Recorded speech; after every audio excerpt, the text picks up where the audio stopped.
दोस्तों, क्या होता अगर कंप्यूटर्स का इन्वेंशन ही नहीं हुआ होता तो आज हम बात करने वाले हैं ऐसे ही साइंटिस्ट के बारे में जिन्होंने अपने इन्वेंशन से दुनिया को बदल दिया है। तो बिना कुछ देरी के बढ़ते हैं हमारे वीडियो की तरफ। नंबर 1, सर निकोला टेस्ला, जो कि एक जाने माने इंजीनियर और फिजिसिस्ट थे। एक ऐसे साइंटिस्ट जिनके कई इन्वेंशन आज अगर एग्जिस्ट करते तो शायद ये दुनिया और भी ज्यादा एडवांस होती।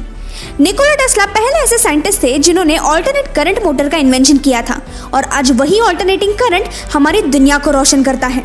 निकोला टेस्ला की वजह से आज हमें कई बड़े बड़े इन्वेंशंस मिले हैं, जैसे कि एक्सरेज, रिमोट कंट्रोल, रेडियो का इन्वेंशन हालांकि मार्कोनी के नाम से फेमस है, पर इसका एक्चुअल इन्वेंशन निकोला टेस्ला ने ही किया था। लेकिन सुप्रीम कोर्ट ने मार्कोनी का पेटेंट चेंज करवा दिया क्योंकि निकोला टेस्ला मार्कोनी के रेडियो पेटेंट के कई साल पहले ही रेडियो का इस्तेमाल कर रहे थे।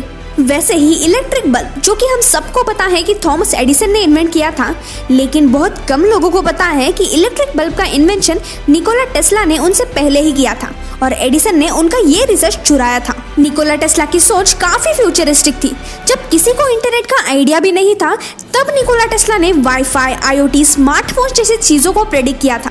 निकोला टेस्ला ने अपने आखिरी दिनों में कुछ ऐसा रिसर्च भी किया था जिसके चलते वो सारी दुनिया को फ्री इलेक्ट्रिसिटी प्रोवाइड करने वाले थे, लेकिन कुछ बिजनेसमैन की वजह से वो अपनी रिसर्च प्रैक्टिकली इम्प्लीमेंट नहीं कर पाए। उनकी ये खासियत थी कि वो कभी भी अपने इन्वेंशंस के लिए ब्लूप्रिंट्स या फिर मैकेनिकल ड्राइंग्स यूज नहीं करते थे। वो अपने डिजाइन अपने दिमाग में ही बना लेते थे और उसी की वजह से आज उनके कई इन्वेंशंस के प्रूफ मौजूद नहीं है।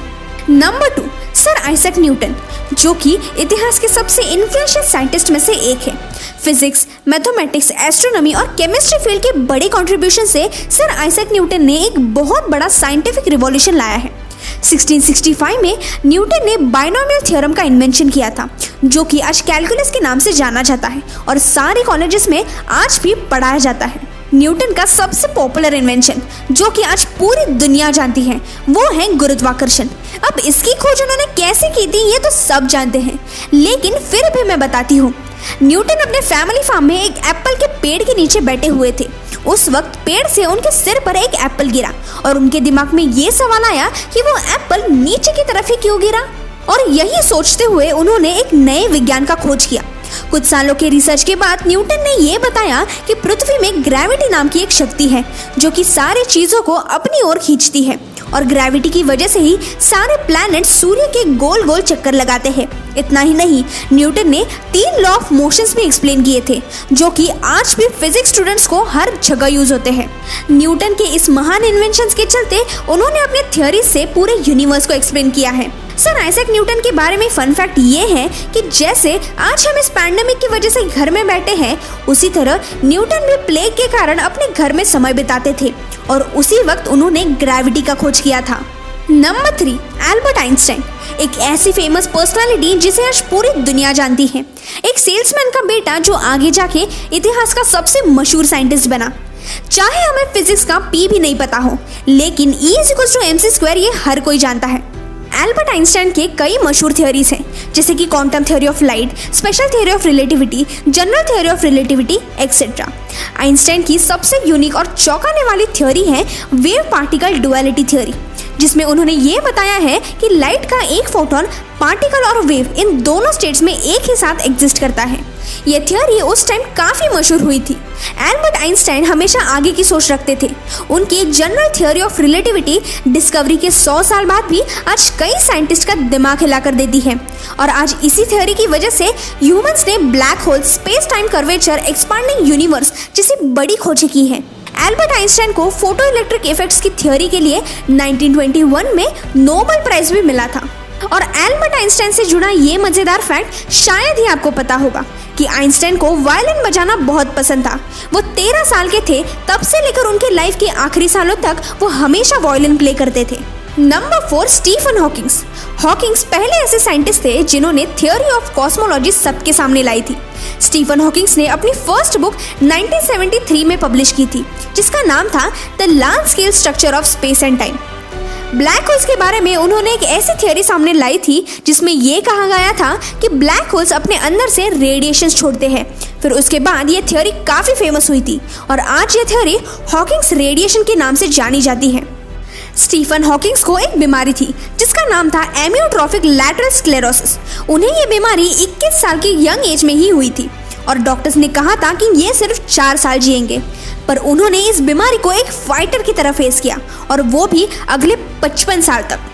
स्टीफन हॉकिंग्स ने टाइम ट्रैवल को प्रूव करने के लिए एक काफी फनी तरीका अपनाया था, जहां उन्होंने एक पार्टी अरेंज की थी और इनविटेशन किसी को नहीं दिया था। फिर पार्टी खत्म होने के बाद इनविटेशन कार्ड बनवाए थे और ये कहा कि अगर टाइम ट्रैवल पॉसिबल है तो फ्यूचर से लोग पास्ट में आएंगे, लेकिन उस पार्टी में कभी कोई नहीं आया। अगर आप टाइम ट्रैवल में बिलीव करते हो तो कमेंट्स में जरूर बताना कि टाइम ट्रैवल पॉसिबल है या नहीं। नंबर 5, चार्ल्स बैबेज, एक फेमस इंग्लिश मैथमेटिशियन, फिलोसोफर और इन्वेंटर। चार्ल्स बैबेज को फादर ऑफ कंप्यूटर भी कहा जाता है। चार्ल्स बैबेज के कई इन्वेंशंस हैं जिसमें डिफरेंस इंजन और एनालिटिकल इंजन शामिल है। डिफरेंस इंजन एक ऐसा डिवाइस था जिसे चार्ल्स बैबेज ने ऑटोमेटिक मैकेनिकल कैलकुलेशंस के लिए बनाया था। ट्रेन्स के आगे लगने वाली एक कोन शेप्ड ऑब्जेक्ट तो हम सभी ने देखी है, इसका इन्वेंशन भी चार्ल्स बैबेज ने ही किया था। And last but not the least, जिसके लिए वो पूरी दुनिया में मशहूर है, वो है कंप्यूटर का इन्वेंशन। चार्ल्स बैबेज ने दुनिया का सबसे पहला कंप्यूटर बनाया था और आज के मॉडर्न डेज में कंप्यूटर्स के आइडियाज हमें बैक इन हिस्ट्री में बने एनालिटिकल इंजन में भी देखने मिलते हैं। चार्ल्स बैबेज के बारे में फन फैक्ट ये है कि चार्ल्स बैबेज एक मैथमेटिशियन होने के साथ साथ एक पैरानॉर्मल इन्वेस्टिगेशन ग्रुप के भी मेंबर थे। Number 6, Louis Pasteur. Louis Pasteur one of the brilliant scientist में से एक माने जाते हैं।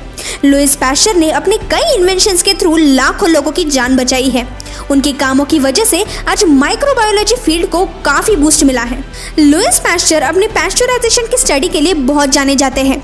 उससे पहले उन्होंने जर्म्स थ्योरी ऑफ डिजीजेस को भी प्रूव किया था, जिसमें उन्होंने ये बताया था कि जर्म्स की वजह से इंसान बीमार पड़ते हैं और जर्म्स को मारकर उनसे हम खुद को कैसे प्रोटेक्टेड रख सकते हैं ये भी बताया था। और जिसके तुरंत बाद उन्होंने अपनी थ्योरी पैस्चराइजेशन का इन्वेंशन किया था, जहां उन्होंने ये प्रूव किया था कि दूध को गर्म करने से उसके अंदर मौजूद जर्म्स मर जाते हैं और कंज्यूम करने के लिए भी सेफ होते हैं।